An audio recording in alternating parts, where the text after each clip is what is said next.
Hi there, good evening, and welcome to the Four Lads Had a Dream podcast network. My name's Scott Paterson. You are joining us on Sunday, the 29th of September. It's that Sunday show for this particular weekend. And I am joined by Sheryl, Ritchie, who is our, I nearly said guest, but you're not a guest anymore. You're in with the bricks now, Sheryl. How are you doing? Good to see you. Yeah, I'm good. It's a September weekend, so I am happy, I am chilled, I am loving life at the moment. And making his That Sunday show debut and a newbie to the network is Andrew Stewart. Hi, Andrew, how are you? I'm not too bad. I wouldn't say chilled after today's performance, but I'm content. I'll say that. But yeah, a pleasure to be on tonight, Scott. Yeah, absolutely. Good to have you on. And we should say that Dougie Kinnear he's probably doing something better right now, Sheryl, we think. We don't want to get into too much detail, but I'm fairly sure he's doing something better right now. Listen, before we get into things, I do want to say hello to our sponsors who are looking after us over the course of the season.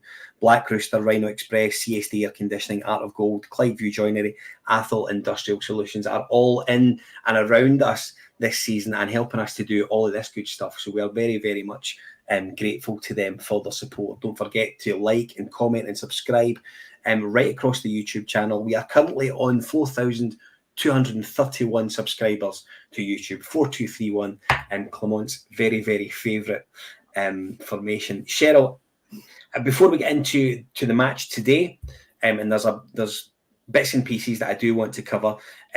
Last week, real good news story, progression in the Cup, Europa League trip away in Malmo. It wasn't the Malmo that maybe we've seen previously when we've been there twice in recent times. It's a great Thursday night, wasn't it?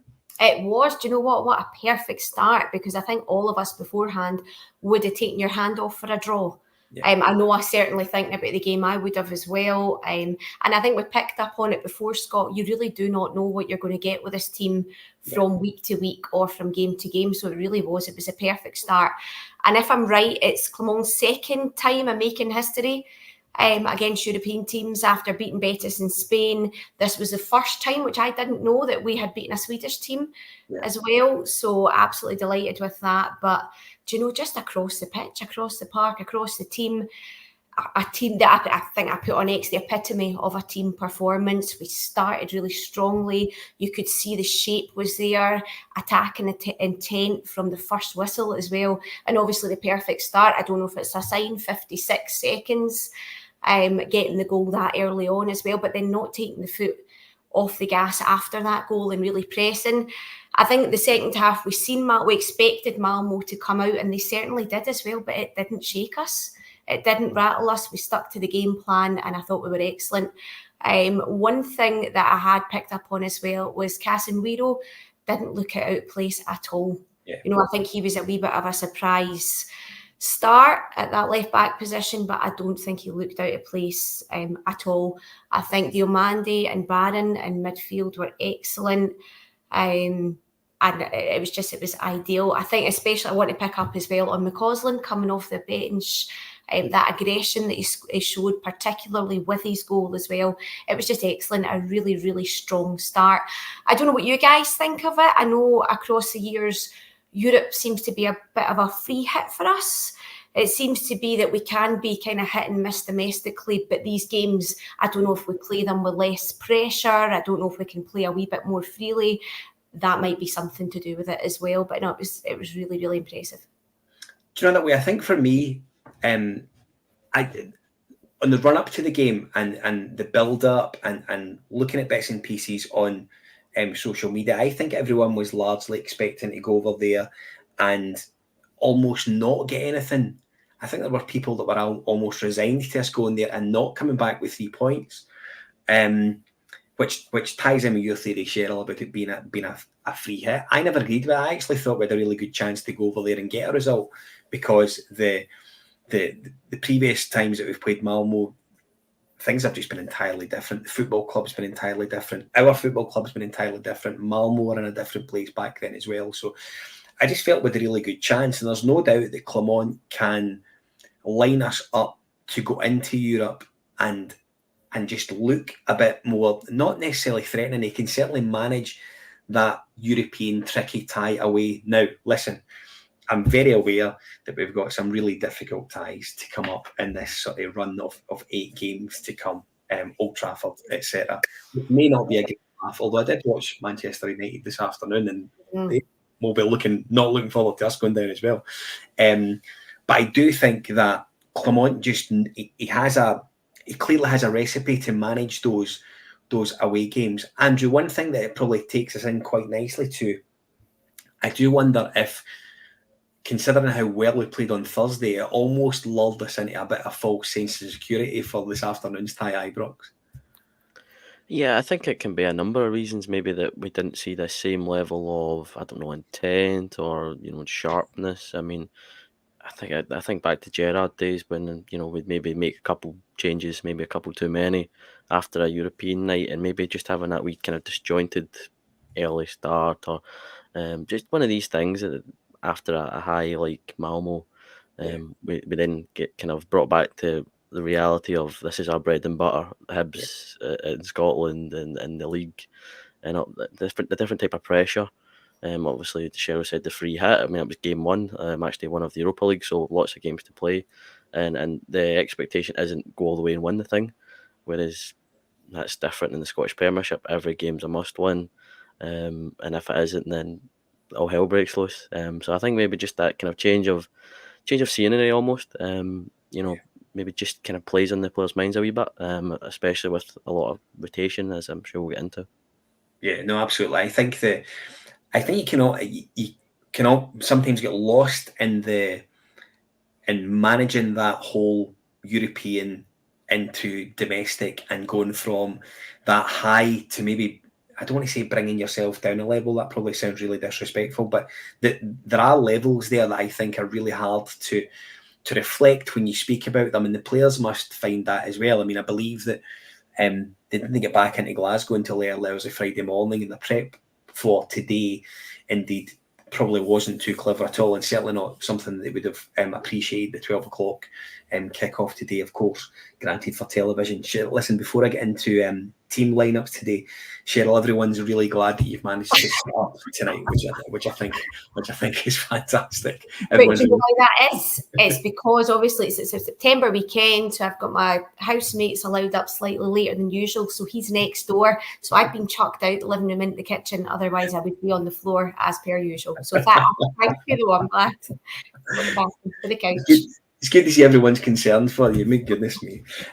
Listen, I do want to get the starting lineup for the game today, and now we will move into Hibs this afternoon. We started with Butland, Tav, Shooter, Proper, Yefty, Barron, Raskin came in, Cherney, Lawrence, Ross McCausland for his first start of the season, and Egamman for his first start for Rangers. Andrew, the glaring name that's missing out of that, and Paul, who's watching on YouTube and regularly does, commented that we missed Diomande today in the centre of the park, of course, injured midweek. Did you think we missed his energy and his work rate in and around the pitch this afternoon?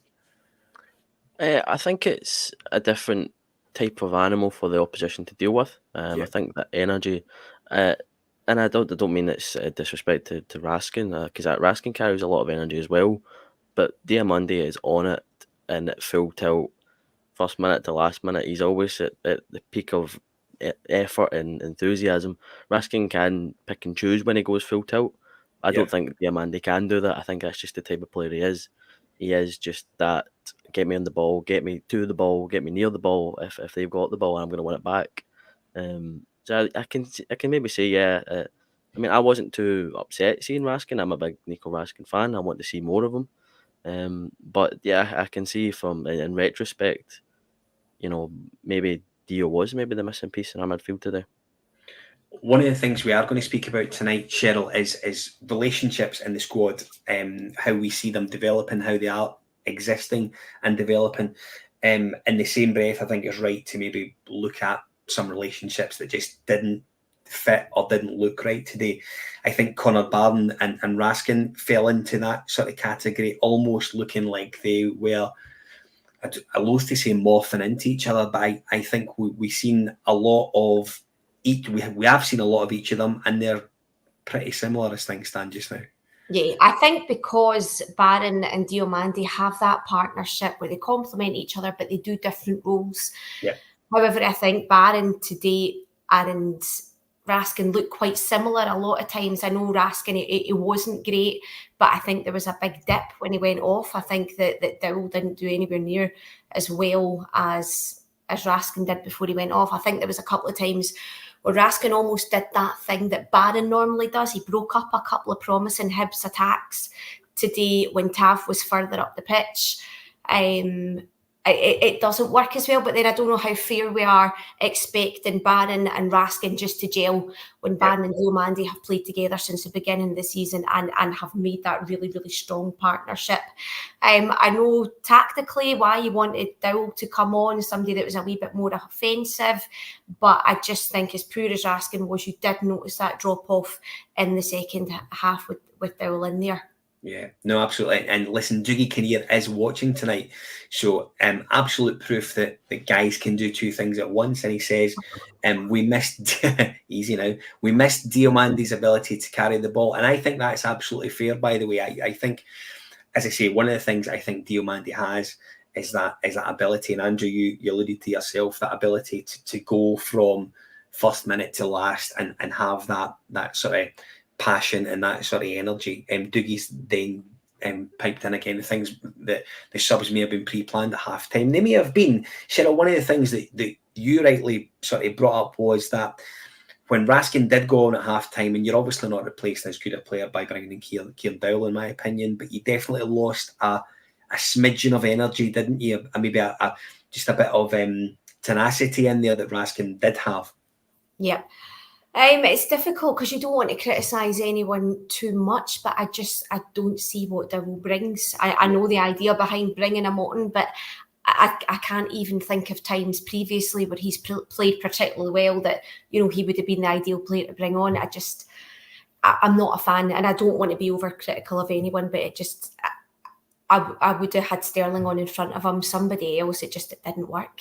Yeah, no, absolutely. Andrew, goal number one, and the only goal of the afternoon indeed, came in the 34th minute. Tom Lawrence with his third goal in 6. Really fantastic effort.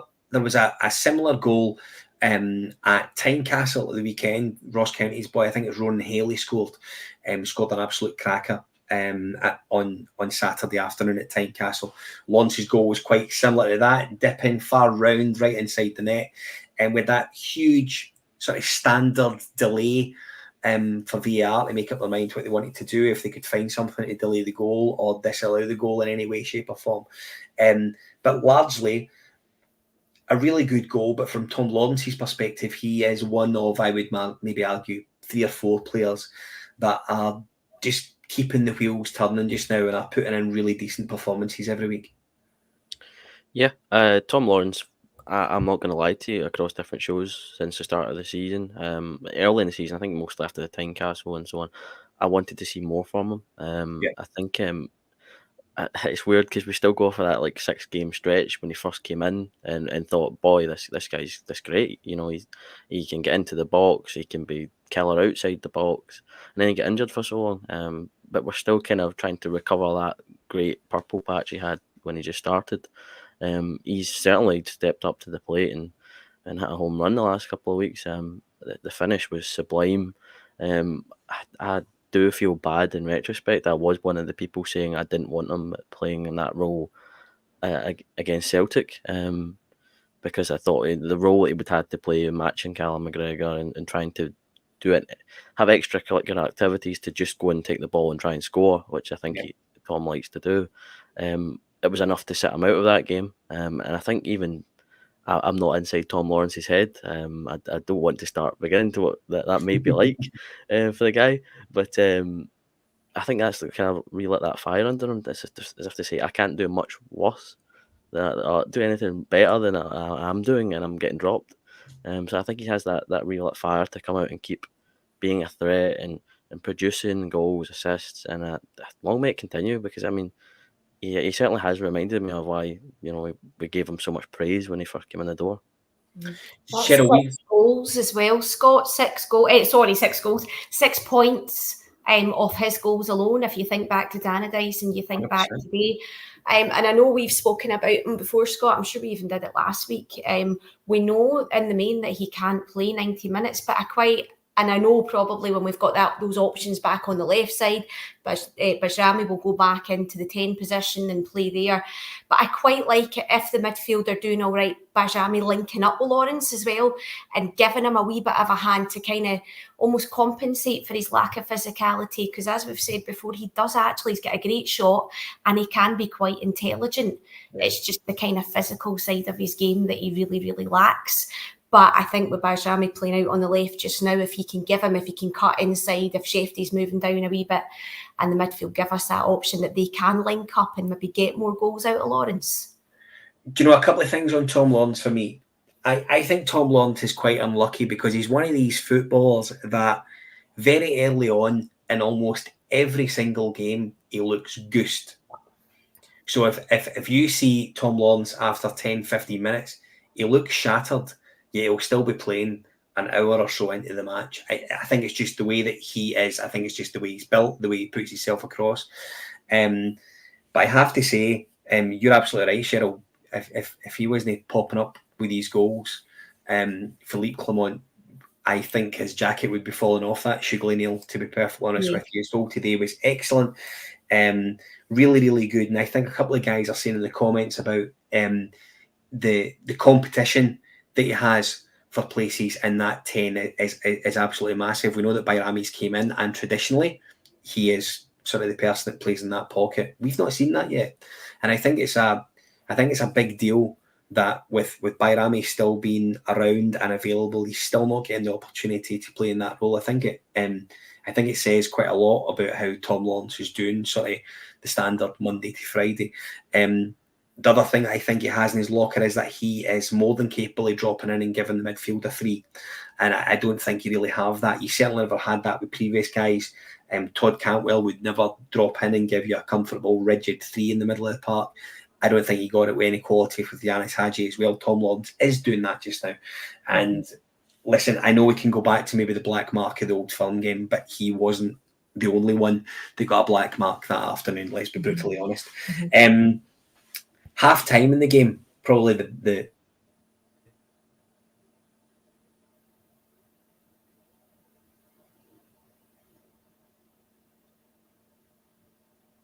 I think it's half time on the podcast. I think that's a good thing to mention there. This is the joys of live podcasting, folks. Absolutely. One thing we don't have Scott, Andrew, one thing I was going to pick up on Tom Lawrence as well, and I don't know how you feel about this, is a kind of past criticism of him as he offers very, very little off the ball. But I thought today and on Thursday a wee bit as well, he contributed a wee bit more to the off the ball, and he won the ball back a couple of times as well. Yeah, I mean, that position's been poor for dribbles past. I think Cantwell had one of the worst dribbles past that's in the top division. But I think I just want to see more of Lawrence. I want to see more of everybody. That's my main criticism across the whole ship, is just I want to see more of it, because in theory, going by, which I'm sure we're going to go on to later, the October comment about you're going to see the best players, or the best from the players at this time in the year. Whenever you're ready, Scotty. Yeah, I know. Listen, I had this drama last week, and I said to Mrs. Paterson, get the bills paid, and she's obviously taking no cognizance of it whatsoever. So I apologise. That was entirely my fault. That's all right. We just discussed Tom Lawrence actually contributing a wee bit more off the ball and winning the ball back a few times today, because I know that's been a past criticism of him. So we just kind of padded Will you bit away.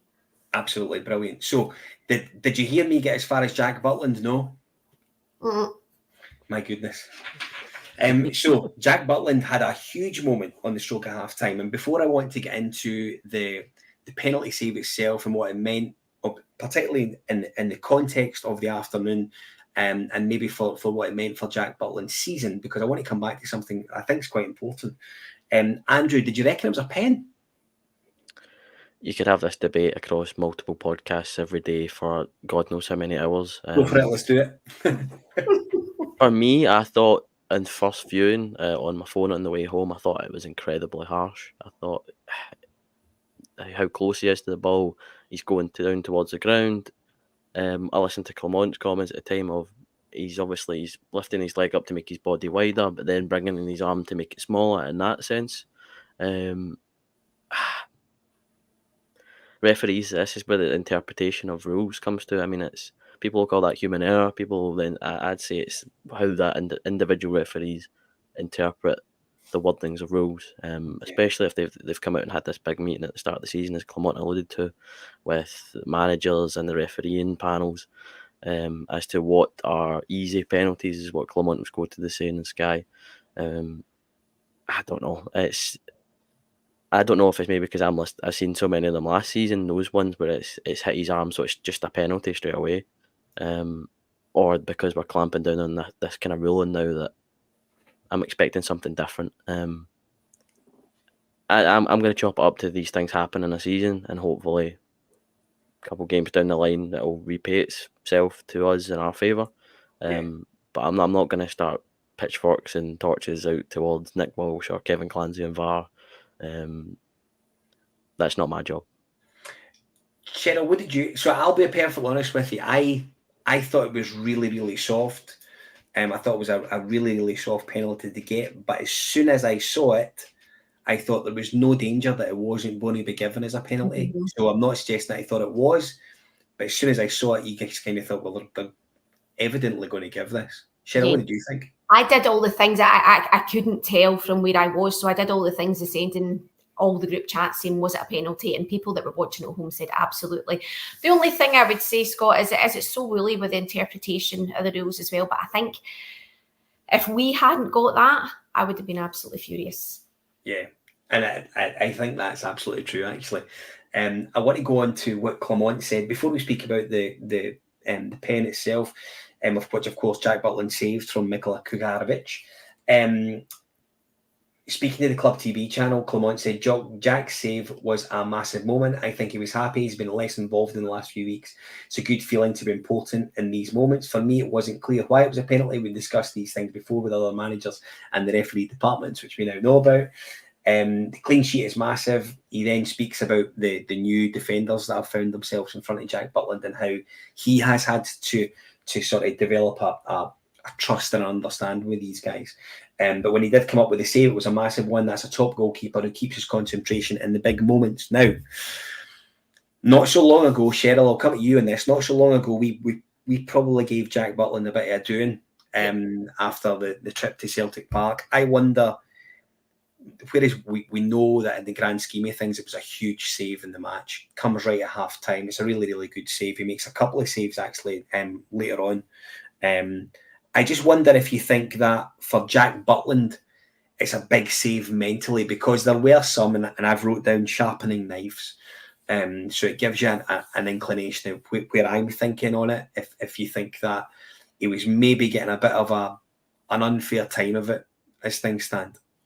Do you know what? I don't think it was unfair, Scott, when you go back on it, because he really was. That Old Firm game, he was shocking. You know, he got his positioning all wrong. And there'd been a couple of games before that as well where we did start to worry about his form, that had gone off a cliff slightly. I think it certainly helped him, and I know it's something we'll probably touch on later, but having that established partnership of Suter, or that more established partnership as the weeks go on, of Proper and Suter in front of him as well. I don't know if either of you guys caught it, but Proper going over at the Hibs player after he missed the penalty and giving it big lips. Well, love that. Excellent shitehousery. Absolutely. It's what you want to see. It is. That's exactly what we're here for. Do you know what I mean? It absolutely is. Andrew, same question. I'm a huge Jack Butland fan. And I think by his own standards, that afternoon at Celtic Park was a bit of a shocker for him because of the second goal of the afternoon.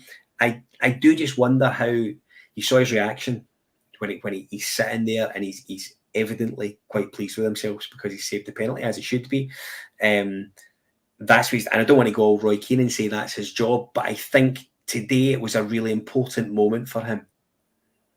Yeah, I mean, a penalty save is as close as you'll get to a hat trick for a goal scorer that's not scored in God knows how long. That's his equivalent. I think you're right. I think he does need that, because you know what we're like as support. We're sometimes the best in the world to get behind a player and the quickest to bring them back down from that high. I still think Jack's a top quality keeper. You talk about Parkhead, you talk about the cup final with the Ida goal. I mean, he's not just there just to make showing an interest in going to the games. I know the performances on the park hasn't been dragging her to the games, but I know Super Jack certainly does. Yeah, great. I have to say, as someone that was never afraid to take penalties in school, that is an awful penalty. It's a shocking penalty. It really is a bad penalty. I think David Gray was saying that. I think he was saying it's obviously not well struck, and in hindsight, he would want to lace his straight through it. But he was going to defend his player regardless. But I thought at the time, you've gone through all the theatrics of the stutter step, and you've barely moved it half an inch wide of the centre of the goal. It was very poor. I'm not one of those kind of guys. It's your job to be solid. He's had very little to do in the last games, and that could be one of those where he's not ready for it because of that. But stepped up when needed, and I said after the game, apart from a Lawrence screamer, that could have potentially been a very boring 1-0 loss for Rangers today. Yeah. So he's really, really kept us in it. Do you know, you're absolutely right. Sheryl brought up the point, Andrew, that Scott 05 reflects upon the fact that we defended well. We led the podcast with the importance of relationships and relationships that are developing. John Stewart, I think, is in a relatively decent vein of form just now. I don't think it's any coincidence that he's playing his favoured right side of a partnership. And Proper is obviously comfortable enough to play either side. There seems to be something quite pleasing developing with these just now. I thought both were good again today. Yeah, I think it was Chris Boyd said it actually on Sky coverage after the game. It maybe wasn't a brilliant performance by the team, but that's another clean sheet. Yeah. And that's, from a defender's point of view, that's exactly what they're there to do. They're not there to score the goals. They're not there to win the games, but they're there to stop the ball going in their net, and that's what they're doing. So fair play to them. I said this before. I mean, it's another game at a time. Tick it off the list and move on to the next one. And I think that's definitely helps in Butland's kind of getting to know the two in front of him.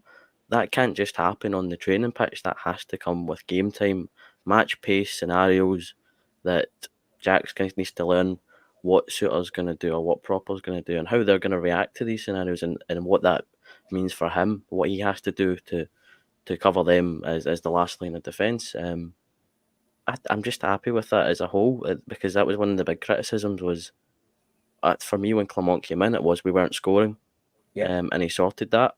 And then I felt we kind of let the defence slide a bit and now we're starting to sort that as well. Again, this goes back to how big a task Philip Clement has as the manager of the club and the state it's in. But it's another game where they've done their job and long may it continue. Sheryl, we've spoke before about John Suter being in a relatively good place just now. Probably his best. I think this is his best vein of form since he came into the football club, to be honest with you. And he just KW, who's watching on the YouTube channel, he just defends. And I think that you're seeing him at his best when he's just doing the bread and butter, what he's there to do. And he's just doing everything he wants. Everything you want from a centre half, he's stepping up and doing it, I think. Yeah, I think the thing that he's far more alert for me, Scott. I think he looks now. He's kind of looking and trying to preempt any danger coming in. I thought him and Proper at the end. Obviously, there was that Hibs bombardment. We were all kind of watching behind our fingers. That last corner as well in injury time. But I think he's thriving, especially building that relationship along with Proper as well. I still think at times, I don't know if it's a kind of scar tissue thing or nerves around the defence because we have been susceptible at corners and set pieces as well. But I think they're building up a great partnership. And I think that as well as helping Butland, that's obviously helping Suter as well. As you say, he's playing on that right side. He's got a kind of long-term partner beside him as well, somebody that he's learning with as well. So I think it's doing him the world of good. But he looks far more comfortable and he's looking for that danger and he's the first man out as well. Yeah. Listen, I don't mind telling you that that Dwight Gale header certainly had some twitchy bums, I think, in and around anyone watching. That was close, and this would have been an entirely different show, I think, if it finished 1 each. To be perfectly honest with you, I do want to speak about Egamman, Sheryl, who of course made his first start today. I felt quite sorry for him. I think there were moments that he I don't want to say he looked lost, but I just felt there was definite moments of the hour that he was on where the game just completely passed him by. He wasn't alone, because one of our big summer signings, who I know you want to speak about, has not cut the mustard, to be honest. And do you know what I mean? I have to say, Václav Cherney arguing with the enclosure, that never lasts long. So, what do you think about Egamman maybe in the first instance today? Do you know what? I felt quite sorry for him because he didn't get any service. He got very, very little service. I think he had a header quite early on in the first half that went over the bar. But other than that, he didn't get much service. Obviously, he's still not match fit either. I understand. I was quite happy for him to start today. I don't think that was unreasonable. But I do think having watched that, he maybe needs to sort of come off the bench. I know it's more pressure on Dessers, and I know that we're all still a wee bit dubious around Dessers as well. But I don't know if at the moment Egamman needs that time coming off the bench to make more of an impact, perhaps if we're 1-0 or 2-0 up, because today it just didn't work. But then again, he's not alone in that as well. We'll touch on Cherney. But I felt quite sorry for him today. And I wouldn't judge him off the back of today either, where he had so little service. And Andrew, obviously Dessers did come on, so I actually thought it was quite bold of Clement to not play Dessers, considering there's very little wiggle room for Philippe Clement just now. We'll come into rotation in a second, but we just can't afford to drop any more points, such as the current climate and such as the way that Celtic appear to be steamrolling teams out the road just now. So I thought it was quite brave to maybe not start Dessers and start Egamman, considering his relative lack of experience. How did you think I think he's looked good when he's been involved so far. Today was a different test at Ibrox from the start, and I just don't think he got going, frankly. Well, from my starstruck Rangers fan wanting the young lad to be brilliant, I was parading it was Morocco clock as soon as I seen his name on the starting 11. But watching the game, it doesn't matter if you get Dessers up front or Egamman up front or Haaland up front. When there's no service, there's nothing more he can do. He was certainly doing his best to try and get involved, dropping wide. He was even when the wide men were kind of getting into the box, or Lawrence was going into the box himself, he was happy to drop out of the box just to receive the ball. I mean, he got a nice kind of touch and strike away early in the game. It went over the bar. I think if that's on target, it is a good test for the keeper, such as the power behind the effort. But I think there's a lot more to come from the lad. Just one of those days where I feel like I was having this kind of discussion with my dad on the way to the game, where Dessers didn't get a goal against Malmo or an assist, which has been a rarity this season. But the games in which he hasn't, you're talking Hearts at the start of the season, you're talking the Kiev second leg and Celtic, and those are games where the team didn't click at all. There was no rotation between the middle and the front lines. There was no service, essentially. That's just the long and the short of it. In those games where there's no service, Dessers did nothing. And I think that was one of these games today with Hamza. It was just, he had nothing to work off of. That's where I was alluding to without a Lawrence stunner. That's a very boring Rangers goalless game, because I didn't see a goal really coming from anywhere else from the majority of the game, apart from that goal. But that's a wider issue for the 11 as a whole, not just the strikers. Yeah, no, that's absolutely fair. And it's easy to forget as well, Dessers had that great header, where for all it was a cracking save by the Hibs goalkeeper, he just has to score. You see the screenshot on Twitter of Dessers rising highest at the back post, and he's heading it back towards the keeper. It's a great save, but he's given the keeper a chance. It's just steady, wasn't it? Sheryl, speak to us about where you are just now on Václav Cherney.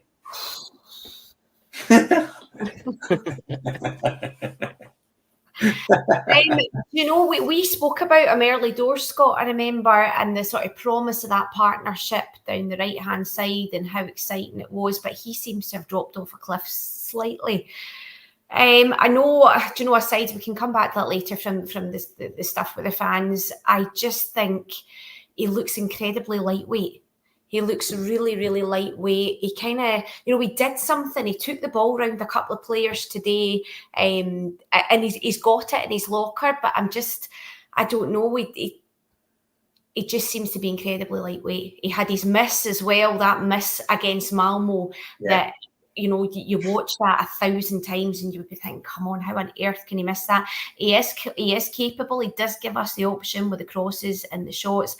And I suppose today, if you think about it, Egamman, McCausland and Cherney are not used to playing together. So perhaps we can't expect too much of him. I worry about him. He gives the ball away so often in positions that more often than not end up with counter-attacks for the opposition as well. He does give the ball away a lot. And my other worry about him is he reminds me slightly of that kind of Borna Barisic style, heart of a mouse player. I don't know if it's just taken a wee while for him to get used to playing over here. He did start quite well, and maybe it's just he's going through a rough patch at the moment. I don't know if he finds our game a wee bit too inconsistent, but yeah, I'm sure he'll maybe come good, but at the moment he seems to have dropped off a wee bit. Andrew Paul makes a really good point. Wingers are inconsistent. I think that's absolutely fair. I think in the other side of that, Roddy Wiley, who just joins us, hi Roddy. Cherney, I agree, really poor. There's no one like Rangers support that get completely split on newbies as they come in. I haven't been overly impressed with him, to be honest with you. He scored a cracker at Hampden against Motherwell, of course, great goal. And there's no doubt that he has something about him. Was it the Euros with Czechoslovakia?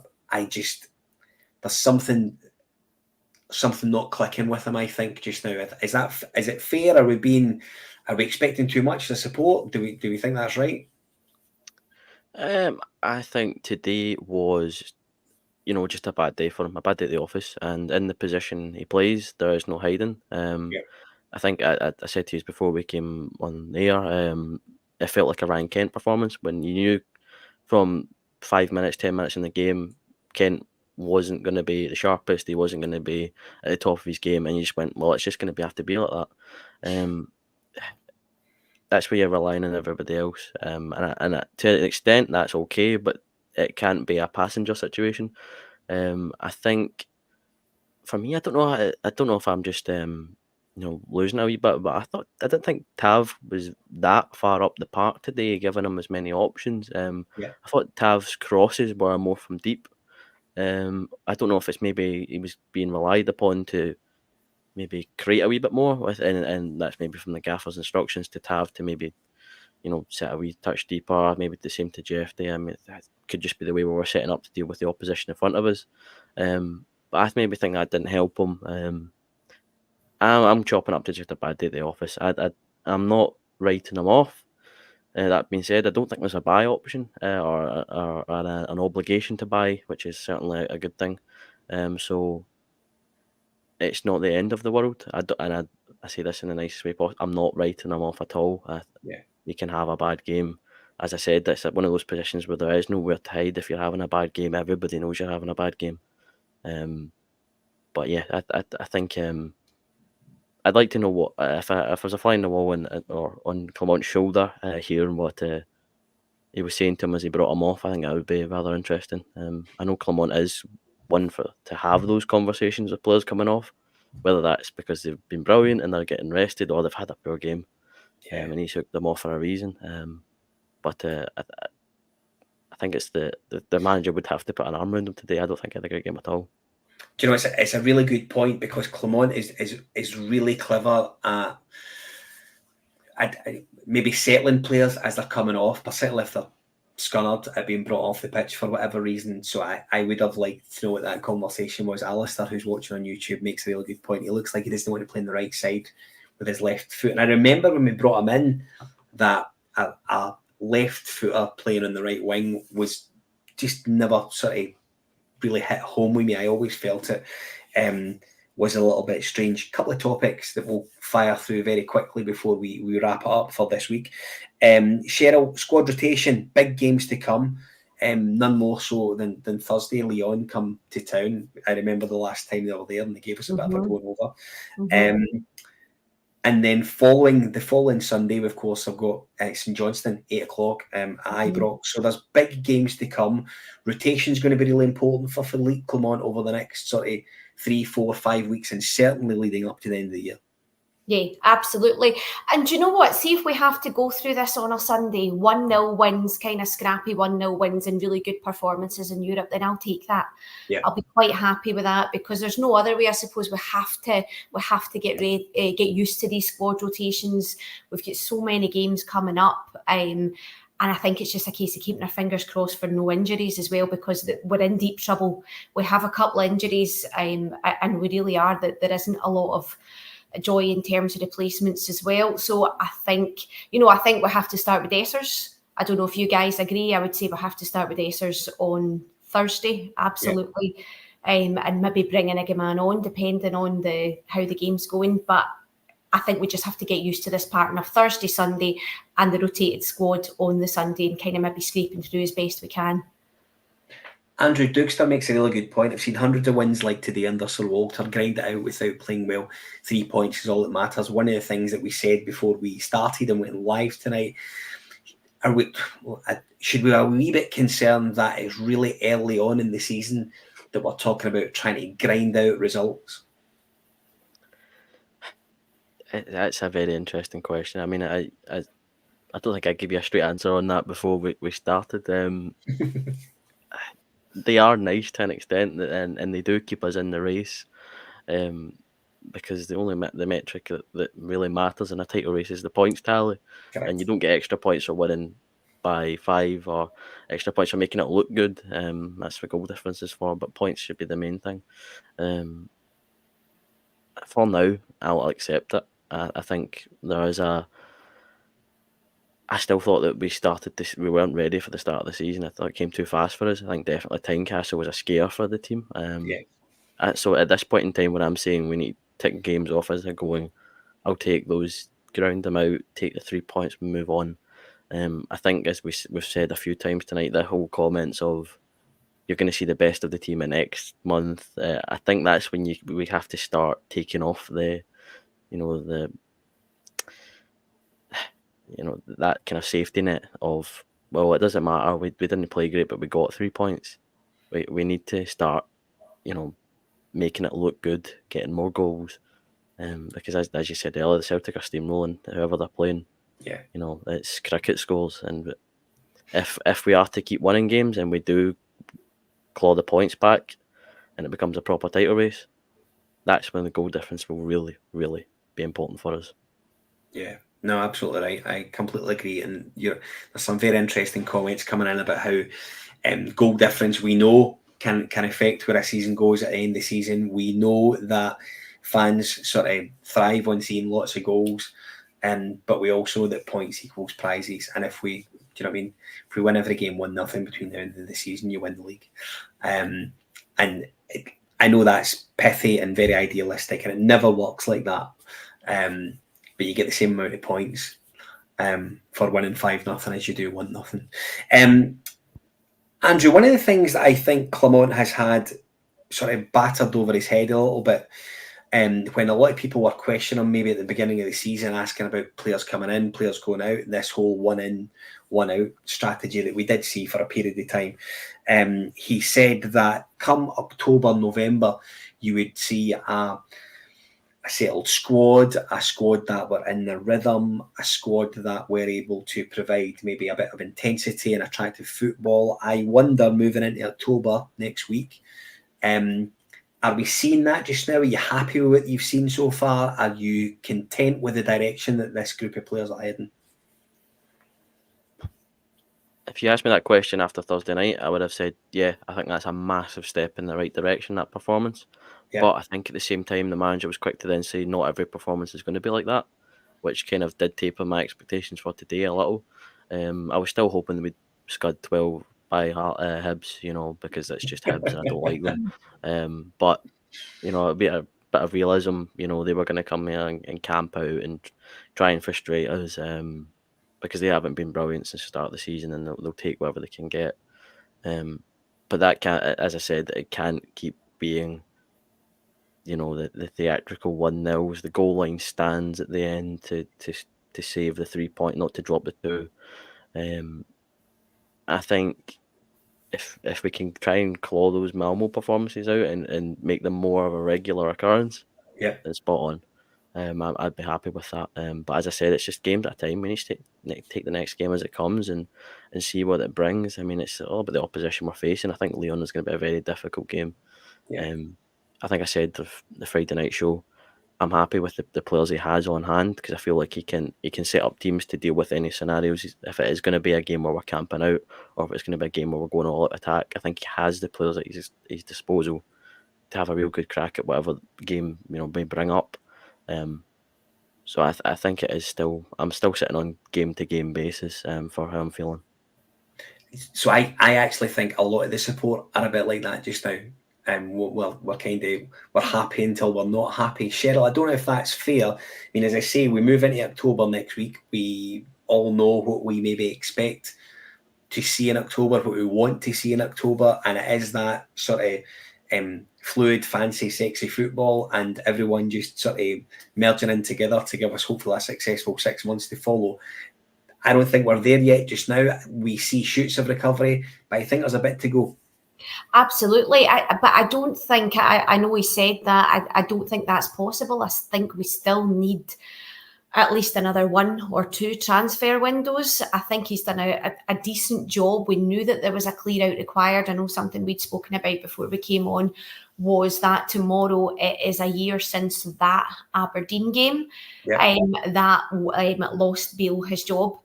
And I think that Clement's had a massive task on his hand. He's kind of cleared out the bulk of what needed to be gone. But then with that, is this challenge, is this change that needs to come in place, and that does not come easily. I think October was probably a wee bit premature, but then like Andrew says, you look at a game like Thursday and you can see what he's trying to do, and you can see the beginnings of things. And obviously with the squad rotation as well, Scott, there are players today who hadn't played together at all, so we need to be careful of what we're expecting of these players with these runs of games coming up as well. I think, we're doing it week by week, game by game, not even week by week. We're doing it Thursday by Sunday by Thursday by Sunday, aren't we, at the moment? And he's had a massive job on his hands in the space of just under a year. I think in the main, he's done everything that he possibly could do. Even when he started with us a year ago, we weren't aware of just how constrained he would be in terms of his budget as well. I don't think he, from what he said, was aware of just how constrained his budget would be. There are signs of progress. I think we just have to be patient. We have to be patient. I think it's very easy saying that, we know he's got a big job on his hands, and then we get an absolute scudding at Parkhead and all that goes out the window. And I understand why it goes out the window, but I think there has to be a wee bit of realism around where we're at the moment and how long it's going to take us to get to where we want to be, and how difficult that's going to be. But I think in the main, we've got the starts of a really, really good team. Yeah, no, I think that's fair. I think we all agree on, we're seeing things that we like. We just want to see it a little bit more, and maybe a bit more consistently. Can I give a big shout out as well in terms of progress, Scott? I think what mostly impressed me today was the halftime musical choice. That's the second week in a row that the DJ, whoever he is, has played the Stone Roses at halftime. So on the off chance he's listening, if he could go with I Am the Resurrection the next time, that would be fantastic. But a big improvement in the halftime music as well, which matters hugely to me. So excellent. It just reminded me of the Murrayfield Man United game, which brought shivers back up my spine. Having Man United having this as the one, then that whole Man United away day, even though it was at Murrayfield. It's a great song, but I just Shirels. Good times. Listen, Sheryl, we will leave it there. Thank you for joining us tonight. Always good to have you on, and I'm really chuffed you got a seat in the big chair. Excellent. I'll probably be back next week, but this has been very enjoyable for a wee change. Thank you. Andrew, welcome to That Sunday Show. Been really good to have you on. Really valued your input. Thanks very much for joining us. Cheers, Scott. Cheers, Sheryl. It's certainly been an okay start for me at the four lads. I mean, 2 wins. I don't want to say this is now It's all that down I'm to here, you.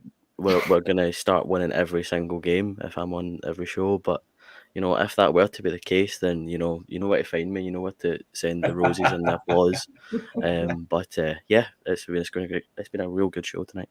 Brilliant, good man, good to have you on. Listen, I do want to say hello again, just finally, to our sponsors, Black Rooster, Rhino Express, CSD Air Conditioning, Art of Gold, Cliveview Joinery, Athol Industrial Solutions, helping us for the duration of this season, and obviously we are very grateful for that. Before I let us all disappear into our Sunday night, from what's left of it, Rangers women won 3-0 today in the Sky Sports Cup up at Dundee United. Goals from Howitt, Katie Wilkinson, as you'd maybe expect, and Mia McCauley. Quick note to Maycroft, who's 15 years old and played for the Rangers women team from the start today. So huge congratulations to her. Huge kudos to Joe Potter for continuing to give the youth that are coming up through the girls setup their opportunity with the women. Fantastic stuff. Big week, of course, for the women's team. Celtic at Broadwood on Thursday, Motherwell on Sunday at Broadwood, and on Saturday, the 12th of October, it was announced this week that the Glasgow City tie will be played at Ibrox, which should be absolutely huge for the women. I would suggest if you have the opportunity to get along and watch the women's game, you should definitely do that. This week, from a content perspective, the guys are back Monday with the flagship, with a look ahead to this week. Of course, Leon on Thursday, which should be a huge game. And then they're back on Friday with the preview. We are not back next Sunday because we will be at Ibrox. And we look forward to that immensely. It's great being back at home. And kudos to the fans for today and Ibrox, Sonia, and all the good stuff that goes alongside that. We will be back in a couple of weeks. Thanks for watching. Bye for now.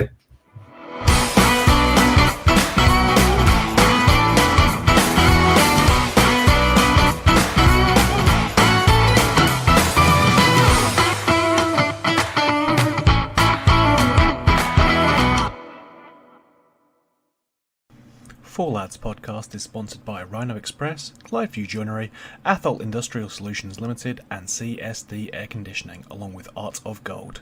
Thank you for listening or watching the podcast. We hope you enjoyed the show.